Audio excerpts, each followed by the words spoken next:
يلا مع بعض النهاردة هنعمل من نص كيلو دقيق، هنعمل 3 أنواع من العيش ناكلها في السحور. هنبدأ بنص كيلو من الدقيق زي ما احنا متعودين. بحط عليه معلقة صغيرة من الملح ومعلقة صغيرة من البيكنج باودر. وببتدي أعمل البولش زي ما احنا برضو متعودين في كل مخبوزاتنا. بجيب معلقة كبيرة من الخميرة الفورية، وزي ما قلت قبل كده الخميرة دايما بيبقى ضعفها سكر، يعني معلقة خميرة عليها معلقتين من السكر. وبحط عليهم 3 معالق من الدقيق، وبخلط بمية دافية. بخلطهم بمية دافية بتبقى سمكها زي الكيك أو زي الزلابية. خلاص، وبقلبهم كويس جدا لحد ما يبقى القوام بتاعهم حلو، ما فيهوش أي كتل. وبركنها على جنب لمدة من 10 دقايق لربع ساعة تقريبا. ببتدي اجيب بقيه الدقيق اللي عندي اللي هو عليه البيكنج باودر والملح. بنزله في العجان، او لو هعجن بايدي يعني بحطه في طبق وبنزل عليه. بنزل عليه بمعلقه زبادي كبيره، ولو عندنا برضو لبن باودر هيبقى كويس، ممكن نحط معلقه كبيره، ما عندناش مفيش مشكله خالص. بنزل عليه بمعلقه زبادي كبيره، وبحط عليه كمان معلقتين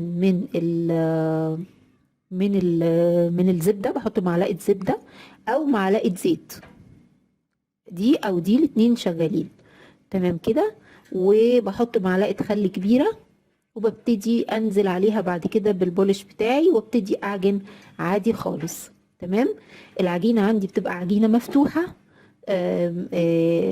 فيها تلزيقة. خلاص كده. باخد العجينة بتاعتي وببتدي أقسمها ل3 أجزاء. جزئين هشيلهم على جنب، والجزء التالت هسيبه عندي في العجان. الجزء التالت ده اللي هنعمل منه العيش اللي هو البيضة التركي. ده بضيف له معلقة زيت زيتون على العجينة. تمام، يبقى ده الفرق الوحيد بين ال3 أنواع. احنا هنعمل التميس اليمني او السعودي، وهنعمل البيض التركي، وهنعمل الاوزبكي او العيش الاوزبكي بتاع اوزبكستان. تمام كده. بعد كده بسيبهم يرتاحوا حوالي من 10 دقايق لربع ساعة تقريبا، بعد ما بعجنهم كويس جدا جدا وأقسمهم. طبعا التشكيل واضح قدامكم في الفيديو. أنا مش هتكلم في موضوع التشكيل، هخليكم تتفرجوا على طريقة التشكيل. طريقة التشكيل واضحة جدا في الفيديو. بشكل كل رغيف لوحده في صينية، وبحطه على جنب يرتاح برضو لمدة 10 دقايق. بالنسبة طبعا للتميس السعودي ما فيهوش أي إضافة خالص. زيه زي الأوزبكي بالظبط. الفينش بتاعهم بس اللي بيبقى مختلف شوية. بالنسبة للخبز البيض التركي بفنشه برضو بزيت زيتون، وده انتوا هتشوفوه برضو وانا شغالة في التشكيل. بعمل خلطة التلميع قبل ما ادخلهم الفرن. خلطة التلميع انا بحب دايما اعملها، بعملها لبن او معلقه زبادي عليها معلقه عسل اسود عليها معلقه زبده سايحه او زيت زيتون. بقلب كل ده مع بعضه كويس جدا، وبدهن بيه الوش بتاع العيش. وبدخل العيش بتاعي على فرن سخن جدا، شغال من فوق ومن تحت عشان العيش عندي يبقى طري ما ينشفش مني في الخبيز. بس شغل الفرن فوق وتحت، والفرن يكون سخن على 200 درجة. وبسيب العيش بياخد في حدود 10 دقايق، ممكن من 7 ل10 دقايق لو شغال الفرن من فوق لتحت.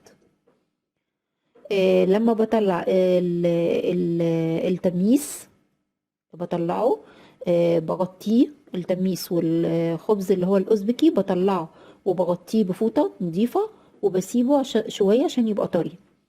عندي خبز البيضة لما بطلعه بدهن الوش بتاعه بزيت زيتون.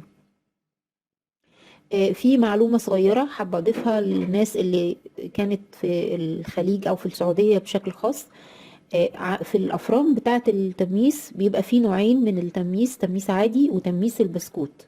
تميس البسكوت ده بيعملوا العجينة رقيقة شوية عشان تبقى مقرمشة. بس ده كل الاختلاف. زي ما انتوا شايفين ده خبز البيض التركي اهو، بعد ما دهنته وشه بزيت الزيتون، شايفين طري وسفنجي ازاي، شايفين شكل التحميرة بتاعته من ورا من تحت، تحفة تحفة تحفة. وده التميس اهو. وخبز البيض التركي، الخبز اللي هو الاوزبكي. الخبز الاوزبكي ده هما مش بيخبزوه في افران زينا كده، بيخبزوه في افران تحت العميقة كده تحت الارض، وبيلزقوه في جنب الفرن على جدار الفرن. عندكم هنا الثلاث اصناف اهو من العيش. انا بنص كيلو دقيق ممكن اسحر البيت كله بالعيش ده. يلا كل سنة وانتم طيبين.